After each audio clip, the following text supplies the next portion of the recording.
Boxing King Media in association with Boxer. Delighted to be joined by the trainer of Deontay Wilder, former boxer. I don't even know if you're still boxing or not. You might still be, Malik Scott. Malik, thank you for joining me. How are you, man? I'm good, brother. Taking it easy, man. Like I said, just here in Philadelphia, flying back to Hollywood. I got some big things coming up. Obviously, with Deontay, got some huge things coming up for Gerald Washington, my young heavyweight Daniel Whitley.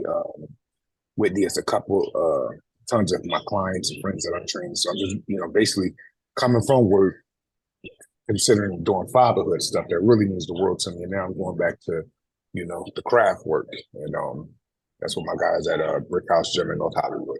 That's good, man. It's worth mentioning to the fans that are watching.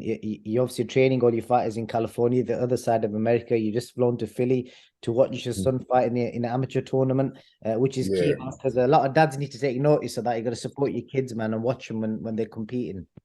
absolutely. And what I'm doing with boxing with my son is he's building integrity, he's building character, he's building humility. And boxing is like the source of stage. I'm using that. One of the sources of stage that I'm using to teach him these like very important elements that have everything to do with being a champion in life, not just a champion in boxing. I'm more concerned with him being a great human being instead of a great boxer. Everything else after him becoming a great man is a bonus. You know what I mean? As long as he knows the difference between right or wrong and treat people well and treat people kind and, stand his ground as a man when he needs to, then I'm fine with that as a father. Top man, yeah, you're doing a great job, Malik. Yeah. Yeah, a lot of time, so I'm going to jump straight into it. So, the first thing I want to speak to you about is the big fight yesterday, Anthony Joshua versus Jermaine Franklin. Did you watch the fight? Yeah. I seen clips of it. I'm a film study and I'm sure Monday or Tuesday, but it went pretty much. I'm not gonna say how I thought. Franklin was no pushover. We all know what Joshua come with it. We all know also the things he's been dealing with mentally. Concerning his last fight with Usyk and how he snapped out at the end. And AJ hasn't really been the same in quite some time yet. He's on the second half of his career and he's still trying to find himself. I don't know how good or bad they is, but I do know one thing. Deontay Wilder is on the second half of his career, and this is the best lately I've ever seen him. So you got two horses running together, but they're not even running in the same race because you have one that is at a high level and one that's to me trying to get back to a high level mentally, and that's AJ. Interesting thoughts. One of the first things I want to speak to you about is you touched on it there, Jermaine Franklin, because I think a lot of people are kind of down, probably not giving Jermaine the credit for being the fighter he is, because he's clearly a guy with a very good chin. He can fight, he's got fast hands, and he's very good. I was told by Shane McGuigan he gave Daniel Dubois some hard rounds. So Mm-hmm. is it worth talking about how good Jermaine Franklin is? Yeah, absolutely. He's a blue collar worker kind of style. He when you come across him, you see him talk. His demeanor is very straightforward, just truthful, even when it comes to himself. And I'm real big on qualities like that. Guys that don't have mirror issues and they can tell you the truth about themselves. Those usually, to me, are the real like dangerous kind of fighters, not boxers, fighters. And Jermaine is definitely a good fighter. We all seen the gallant effort he put up against Dylan White, and we all seen what happened last night. Did AJ win the fight? From what I heard, yes, but I also heard the scorecards was way wider than they should have been, which means not telling where the decision would have happened at or which way it would have went if this fight was, let's say, anywhere but the UK. So obviously, go ahead. I think everyone kind of agreed that AJ definitely won the fight, and I think Jermaine kind of accepted that in an interview he did today.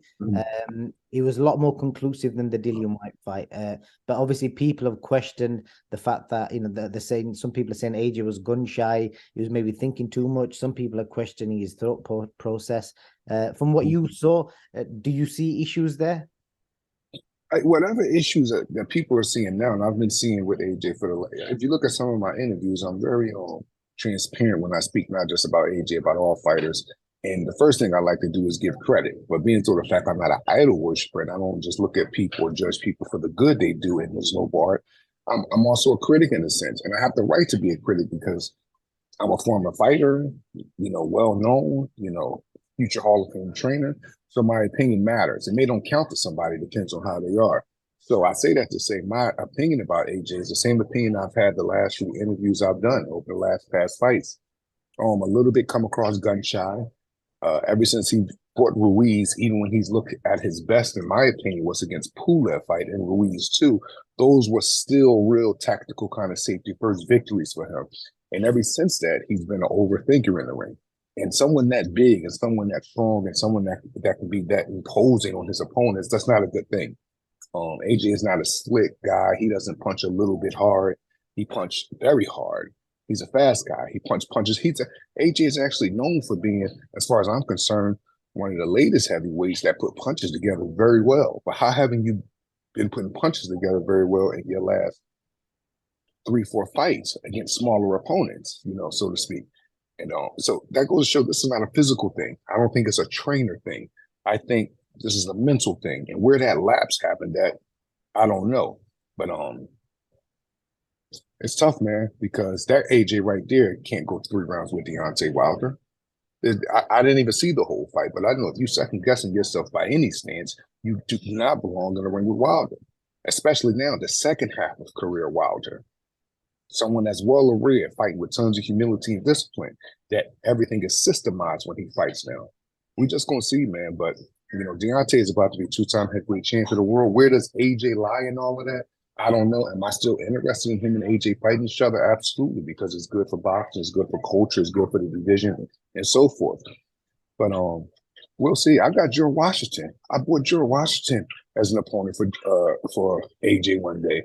Not one day, a few times, and they made it seem like, why would he fight him? Well, look, he just fought Franklin, and look what happened. Not saying Franklin is a certain kind of fighter, but you making it seem like people was making it seem like George Washington doesn't belong in the ring with AJ. He beyond belongs in the ring with AJ. AJ is at a certain level now where, believe it or not, the Franklins, the George Washingtons of the world, the Daniel Dubais of the world, the Stephen Shaws of the world, all these guys will give AJ more than a run for his money. And forget what I'm saying. Just look how he looked last night. You don't see a lot. He looked last night that like it doesn't take a Usyk to beat him again. It doesn't take a Fury to beat him or Wilder. It comes across like if you're in the top 10, top 15, and you hold yourself accountable, you have a very good shot at beating Anthony Joshua right now.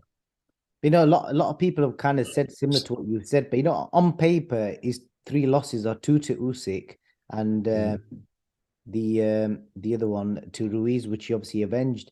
So does that kind of show that it's still going to take a very, very good fighter to beat Anthony Joshua? He's just not going to roll over against somebody who might be free. No.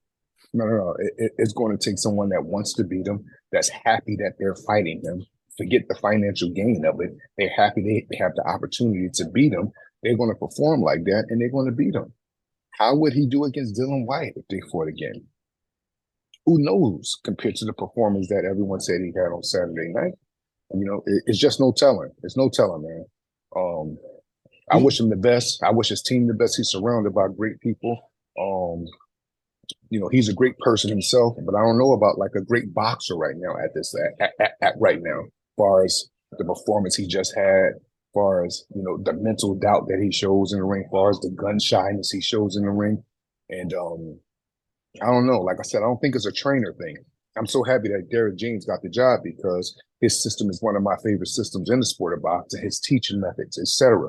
But in that case, you can have Emmanuel Stewart, Derek James, Malik Scott, Barry Robinson, all in your corner all at the same time. If you're not mentally there to take the floor work, to spar and take the sparring work into the ring, then you're just as good as dead in this heavyweight division. It means absolutely shit. So you'll see. That's why, concerning my system, I like to map everything out. We go from floor to sparring to fights. You do what you do in the floor and sparring. You do what you've been doing in sparring in the fights. There is no in-between excuses in between that, because when the light is on and you step up on that stage and you walking up them steps, the job has to be done. And at this level, it has to be done the way you do something. I mean, like, it's the way you get rid of opponents. It's not you just beating them. Deontay, Tyson Fury, Anthony Joshua, Alexander Usyk, these guys really don't have no room for error. You know what I mean? And it's lonely at the top, but this is the responsibility that you have when you consider a legend, when you consider GOAT status, when you consider a great boxer. And AJ didn't come through as far as that aspect last night, but he came through with a victory. And we all know that's much better than taking a defeat. So we got to give him credit for getting the victory. But as far as putting him in there with Deontay, putting him in with Alexander Usyk again, putting him in with Fury, I just don't see him beating none of the top guys right now. God forbid I talk about Joe Joyce of the world. them names, the Joe Joyces, and I really want him to fight Joe Washington. Now they can sit back and say, no, we're too up here to fight Joe Washington. We're too this to fight You're not too much of nothing to fight the Joe Washingtons of the world, because look what you just did with your last opponent. He didn't have an A1 performance, and he's at the level where people are expecting that. And when you don't deliver, you could get what he's getting now from the public. Backlash.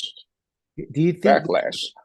Malik, you was once part of Wilder's team when he had other coaches in the camp, like 2-3 coaches altogether. Do you think the fact that AJ has gone from having 3 coaches to 2 to now 1, could that have played a part in the way the fight played out yesterday? I'm not a big fan of talking about coaching and what particular coach when it comes to AJ, because regardless of what coach you have to be coachable. And if you're not coachable and you're not listening, you're doing things your way, then it really doesn't mean nothing. I'm not saying that he did that.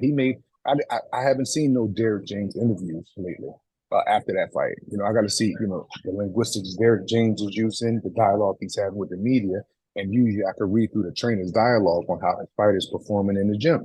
But from that last night, I just don't know, how can I put it? I don't know if he took what he did from the floor into sparring and from sparring to the fight. But we all know, or we all expected, you could say, the media, the critics, they expected him to just get rid of. Even Joe Washington did. Joe said, no, he's going to get rid of Franklin. Franklin's good, but Joshua's going to do the job. I was like, I don't know, because lately I just don't know about AJ. Great man, done great things in boxing. He brought the heavyweight division back as far as the UK especially. His name is stabbed in the history forever. But if we're talking about technicalities and high key performance and at the highest level performances that are expected from the crowd and your other peers, that wasn't it Saturday night. And for him to compete at the high level, a higher level than last night, he's going to have to step it up mentally, not just physically. See, we asked AJ about his mental state in the press conference, and he kind of said that he doesn't feel the mental pressure. There's 2 probably ways of looking at this. He obviously is scrutinized with everything he does in the UK, with the British media on him, no matter what he does.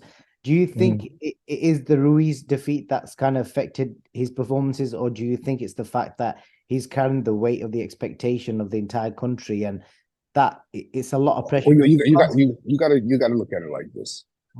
Look at it like this.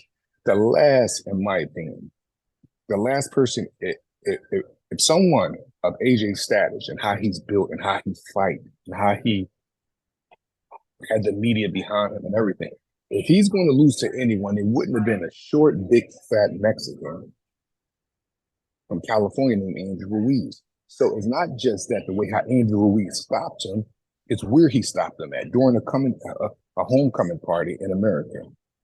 He got knocked out. He got embarrassed. He got knocked down. He came back. And then even when he came back to win the fight, which is one of that and the Pulev fight are my favorite performances from AJ, the Ruiz 2 and the Pulev. But those were safety first victories. The public don't love safety first victories like I do. The public don't have an appreciation for safety first victories like I do. So you can say, I believe it started with Ruiz 1. Things haven't been all the way back correct since Ruiz 1. I just don't know. Like, I don't know. And I don't think that have anything to do with the trainers. I think it have everything to do with Father Time, lack of mental toughness, lack of mental focus, fighting competition that's good. And AJ resume, as far as competition, in my opinion, is one of the best in the division. So he's been fighting at a high level for very, very long. He's not going to rise to the occasion every single time, even though this supposed to have been his coming out party with his new trainer. But Derek James can only do his greatness by teaching. AJ have to go in there and put it to work. And, just going off of what I'm hearing, little clips that I'm seeing, that wasn't done Saturday night. So we'll see what he do with the next fight or whoever's next. But he need to be fighting. No more long breaks. The long breaks in boxing, in my opinion, is killing boxing. And that's not just not for AJ. That's for everybody from all weight classes. Like, these guys have to be fighting more under the lights. It just can't be these long breaks. And then when they get in the ring, the public and the media is expecting them to have A1 performances. I don't know when the last time AJ been in the ring. It was Usyk the last fight, right? I think about 9-10 months ago. Yeah, like you have to be boxing. You have to be not just sparring. You have to be fighting. So that's a part of it. And I just don't know. He come across like a real enigma right now as far as everyone trying to figure out what's wrong with him. But he got to get it together, man, because I want him in the ring with Deontay. But the only way that's going to happen if he continue to get better and better.